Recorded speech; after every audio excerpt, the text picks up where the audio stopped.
Aksi ratusan warga segel kantor desa di Padaluyu Cianjur, tuding Kades selewengkan anggaran.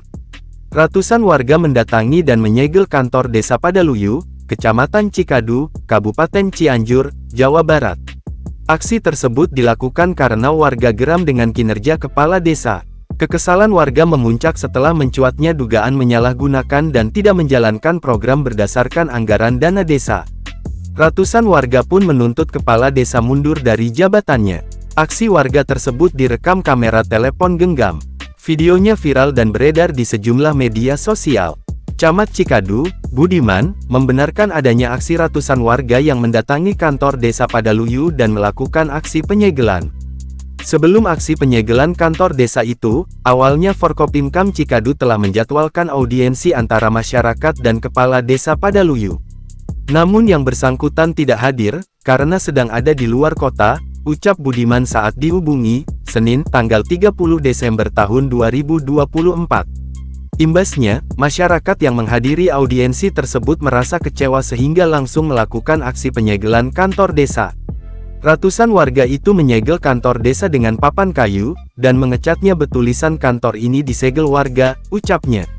Budiman mengatakan, pihaknya akan mengagendakan audiensi ulang antara masyarakat dan kepala desa supaya beberapa tuntutan warga langsung tersampaikan. Masyarakat menuntut kepala desa menjelaskan kenapa anggaran dana desa tidak diaplikasikan, dan banyak program lainnya yang tidak berjalan, ucapnya. Dia menambahkan, berdasarkan hasil monitoring kecamatan, memang ditemukan beberapa program fisik dan non-fisik yang belum dijalankan oleh pihak desa Padaluyu. Kepala Desa Padaluyu, Ahmad Yuda, membantah segala tuduhan terkait tidak menjalankan tugas sebagai kepala desa dan diduga melakukan penyimpangan anggaran dana desa. Tuduhan itu tidak benar. Selama 2 tahun menjabat, saya sudah bekerja semaksimal mungkin. Bahkan ada pembangunan yang lebih dari anggaran, saya gunakan dana sendiri, dan dibantu swadaya agar akses jembatan bisa digunakan untuk jangka panjang, kata dia. Dia menegaskan, anggaran yang belum disalurkan digunakan oleh perangkat desanya. Sedangkan bantuan langsung tunai BLT sudah dicairkan dan dititipkan di perangkat.